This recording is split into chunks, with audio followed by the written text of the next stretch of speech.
Tanzanian Archbishop, post-election violence is abomination before God. In a mass dedicated to the victims and their families of recent violence, Archbishop Thaddeus Ruwachi of Dar es Salaam stresses how the bloodshed does not reflect the true face of Tanzania.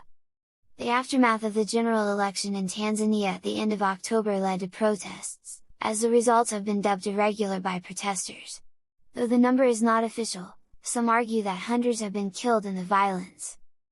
The Catholic Church, both locally and abroad, continues to pray for the victims, injured, and their families.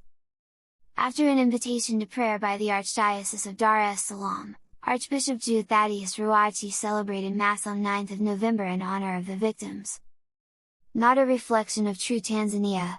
At the beginning of the Mass, the Archbishop stressed that our nation has been wounded, and our nation has lost its dignity as a result of the events after the election. He highlighted that beyond losing its dignity, the country has lost people who were killed indiscriminately.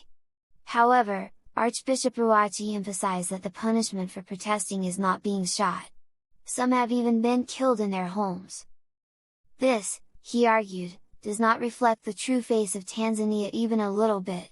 It has no explanation. It is an abomination before God. Reflecting on the readings of the day, the Archbishop highlighted 2 points: justice and wisdom. Tanzania has lost its vision of justice, he said.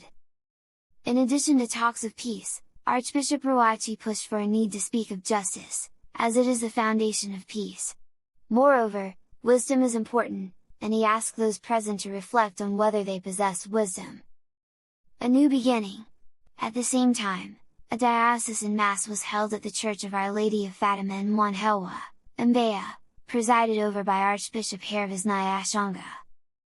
He challenged the injured and their families to forgive and begin again, not as cowards, but as brave people who are ready to rebuild what has been destroyed for the benefit of those present and future generations.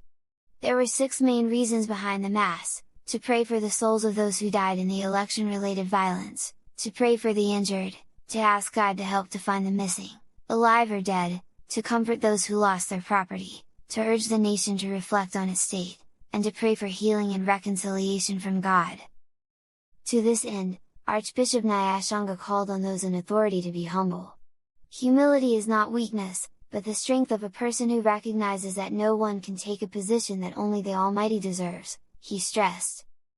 The Archbishop also encouraged all the Catholics in the Archdiocese of Mbeya to be united in prayer intentions of the Mass.